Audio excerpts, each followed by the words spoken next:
दोस्तों, आपका स्वागत है हमारे चैनल RK न्यूज स्टूडियोज पर दुनिया की बात भारत के नजरिए से। रूस ने भारत से दोस्ती निभाने की बात की, चीन फिर चाल चलने लगा और अमेरिका ने पूरे वर्ल्ड ट्रेड को हिलाकर रख दिया। सोचिए, भारत की तरफ आ रहे रशियन ऑयल टैंकर अचानक रास्ते से यू टर्न क्यों मार गए हैं? क्यों चीन और अमेरिका की ट्रेड वॉर में भारत फिर से बीच का रास्ता चुन रहा है? और सुब्रमण्यम स्वामी ने आखिर प्रधानमंत्री मोदी को लेकर इतना बड़ा बयान क्यों दे दिया है? आज की ये अपडेट्स बताती हैं कि वर्ल्ड पॉलिटिक्स में भारत हर मोर्चे पर सेंटर में है। बस देखने वाली बात है आगे कौन झुकेगा और कौन टिकेगा। रूस और भारत के रिश्तों को लेकर आज बड़ी अपडेट सामने आई है। मॉस्को ने दिल्ली को दोस्ती की याद दिलाते हुए एक खास रिक्वेस्ट की है। साथ ही एक साल लंबे गैप के बाद भारत और चीन के बीच फिर से अहम डिप्लोमेटिक एंगेजमेंट शुरू हो गया है। लेकिन इसी बीच कुछ अजीब हुआ। भारत के लिए आ रहे कई ऑयल टैंकर बीच रास्ते से ही अचानक यू टर्न लेकर वापस लौट गए। इसके अलावा जम्मू कश्मीर को लेकर मुस्लिम देशों के नए बयान ने भारत के विदेश मंत्रालय की टेंशन बढ़ा ली है। तो चलिए जानते हैं इन सभी बड़ी खबरों को विस्तार से। वीडियो को आखिर तक जरूर देखें क्योंकि ये अपडेट्स आपको मेन स्ट्रीम टीवी चैनलों पर शायद ही देखने को मिले। सबसे पहले बात करते हैं भारत और रूस की। अमेरिकी प्रेसिडेंट डोनाल्ड ट्रंप ने हाल ही में दावा किया था कि भारत अब रूस से कच्चा तेल खरीदना बंद करने के लिए तैयार है। उनके बयान के बाद अमेरिका ने रूस की दो दिग्गज ऑयल कंपनियों रोसनेफ्ट और ल्यूकोइल पर नए प्रतिबंध लगा दिए हैं। अब खबर यह है कि भारत आने वाले कुछ रूसी ऑयल टैंकरों ने रास्ते में ही दिशा बदल दी है, यानी सीधे भारत की बजाय वे वापस रूस की ओर लौट गए हैं। रेफरेंस लैब की रिपोर्ट के मुताबिक ये शिपमेंट 20 अक्टूबर को रूस के पोर्ट से भारत के लिए रवाना हुई थी, लेकिन कुछ ही दिनों बाद अचानक इन टैंकरों ने रास्ते में यू टर्न ले लिया। हालांकि यह साफ नहीं किया गया है कि यह ऑयल भारत की किस रिफाइनरी के लिए था, लेकिन इंडस्ट्री सोर्सेज के अनुसार संभावना है कि यह क्रूड रिलायंस इंडस्ट्रीज के लिए खरीदा गया होगा। अब जो बात सामने आ रही है वह और दिलचस्प है। भारत की कई ऑयल रिफाइनरियां अमेरिका की सैंक्शंस को ध्यान में रखते हुए पहले से ही सावधानी बरत रही हैं। आने वाले 2-3 महीनों में जब ऑयल इंपोर्ट का डेटा सामने आएगा तब साफ पता चलेगा कि भारत ने रूस से तेल की खरीद कितने प्रतिशत तक कम की है। रूस से जुड़ी एक और बड़ी खबर भी सामने आई है। दरअसल यूक्रेन के पास आज भी सोवियत दौर के कई MiG सुकोई फाइटर जेट्स हैं, जिन्हें वह रूस से अलग होने के बाद से इस्तेमाल कर रहा है। लेकिन अब इन विमानों के स्पेयर पार्ट्स की भारी कमी हो गई है। ऐसे में खबर है कि यूक्रेन की सरकार थर्ड पार्टीज के जरिए भारत से इन फाइटर जेट्स और हेलीकॉप्टर्स के पुर्जे खरीदने की कोशिश कर रही है।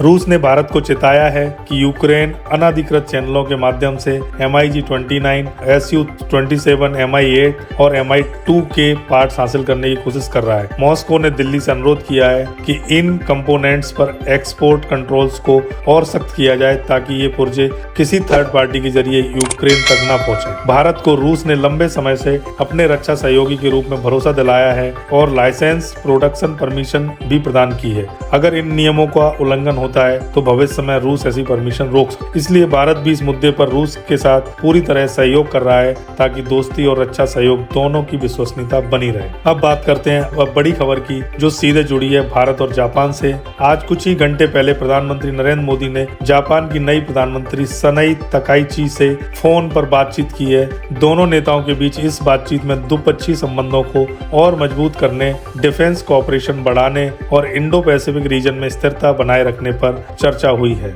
यह बातचीत ऐसे समय में हुई जब जापान एशिया में नई रणनीतिक भूमिका निभा रहा है और भारत उसके साथ मिलकर चीन की बढ़ती गतिविधियों पर नजर बनाए हुआ है।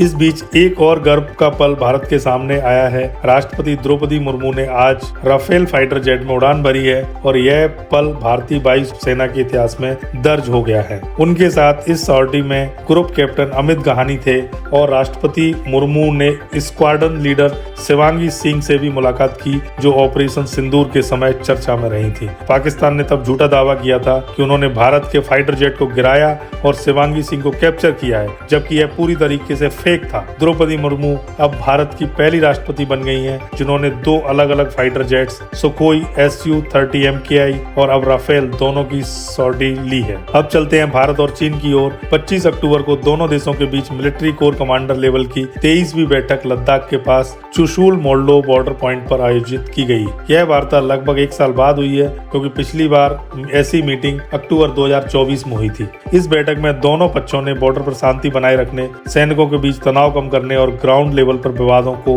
हल करने के लिए मौजूदा मैकेनिज्म को जारी रखने पर सहमति जताई। दिलचस्प बात यह है कि यह मीटिंग 25 अक्टूबर को हुई, लेकिन भारत और चीन दोनों देशों ने इसकी जानकारी 4 दिन बाद यानी 29 अक्टूबर को ही जारी की। यानी दोनों ने इसे एक ही दिन पब्लिक किया, जो अपने आप में काफी सोचने लायक है। अब बात करते हैं जम्मू कश्मीर की। Organisation of Islamic cooperation OIC, जिसमें 57 मुस्लिम देश शामिल हैं, ने एक बार फिर कश्मीर मुद्दे पर भारत के खिलाफ विवादित बयान दिया है। OIC ने कहा है कि 27 अक्टूबर 2025 को 78 साल पूरे हो गए जब भारत ने कश्मीर पर अवैध कब्जा किया। संगठन ने कश्मीरियों के स्वतंत्रता के अधिकार और मानवाधिकारों की बात करते हुए अंतर्राष्ट्रीय समुदाय से भारत पर दबाव बनाने की अपील की है। लेकिन हैरानी की बात यह है, जब पाकिस्तान अधिकृत कश्मीर में हाल ही में लोगों पर अत्याचार हुए, पुलिस ने निहत्थे नागरिकों पर हमला किया, तब इन्हीं मुस्लिम देशों या OIC की ओर से एक भी बयान नहीं आया। ऐसा लगता है कि इनका एजेंडा सिर्फ भारत को घेरने तक सीमित है, न कि वास्तव में मानवाधिकारों की रक्षा करने तक। और अब आखिरी अपडेट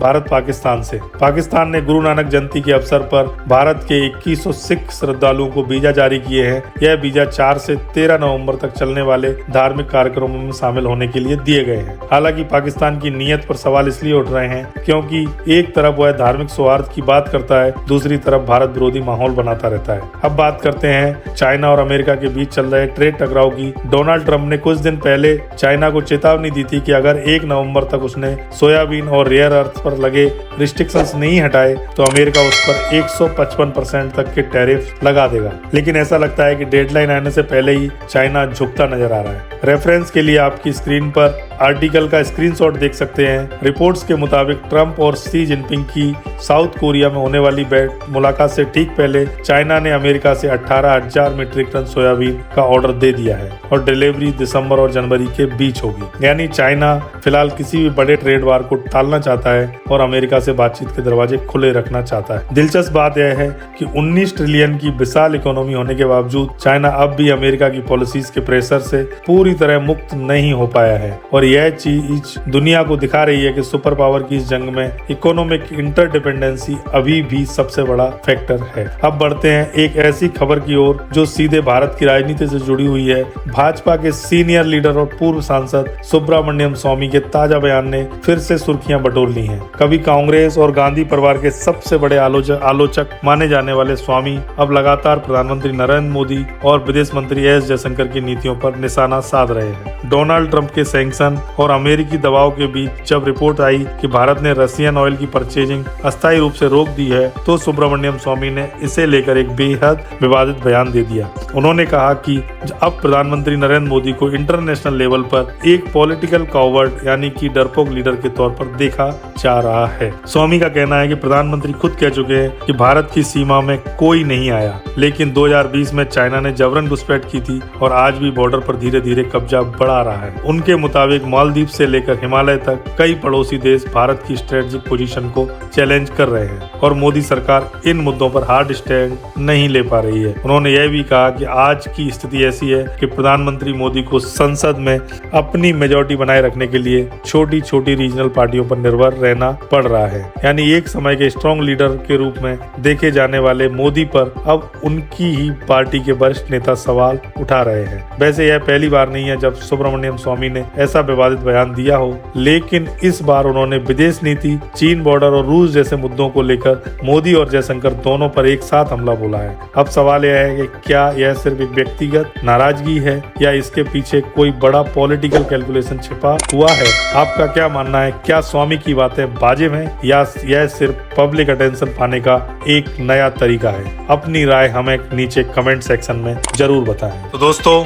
हर दिन दुनिया में कुछ ना कुछ बड़ा बदलाव हो रहा है। कहीं नई दोस्ती बन रही है तो कहीं पुराना रिश्ता टूट रहा है। कोई देश अपनी पॉलिसी बदल रहा है तो कोई अपनी ताकत दिखाने में लगा हुआ है। इन सब के बीच भारत भी अब इस खेल का हिस्सा नहीं बल्कि गेम चेंजर बन चुका है। हर नई डील, हर नई मीटिंग, हर स्ट्रेटेजिक मूव में भारत का प्रभाव और बढ़ रहा है। यही असली मकसद है हमारे चैनल आरके न्यूज स्टूडियो का, आप तक पहुंचाना वो खबरें जो सिर्फ सुर्खियां नहीं बल्कि भारत की वैश्विक ताकत की असली तस्वीर दिखाती है। यहाँ हम बात करते हैं जियोपॉलिटिक्स की गहराई की, डिफेंस की मजबूती की और उन फैसलों की जो भारत के कल को आकार दे रहे हैं। हम किसी एजेंडा के लिए नहीं बल्कि सच्चाई और समझदारी के साथ हर अपडेट को विश्लेषण करते हैं। अगर आप चाहते हैं कि भारत से जुड़ी हर बड़ी खबर सबसे पहले और सबसे सटीक रूप से आप तक पहुंचे, तो इस वीडियो को लाइक करें और आरके न्यूज स्टूडियो को सब्सक्राइब करके बेल नोटिफिकेशन ऑन करना मत भूलिए। आपका एक क्लिक सिर्फ सपोर्ट नहीं बल्कि हमारे इस मिशन में आपका साथ है, जिसका नाम है भारत को समझना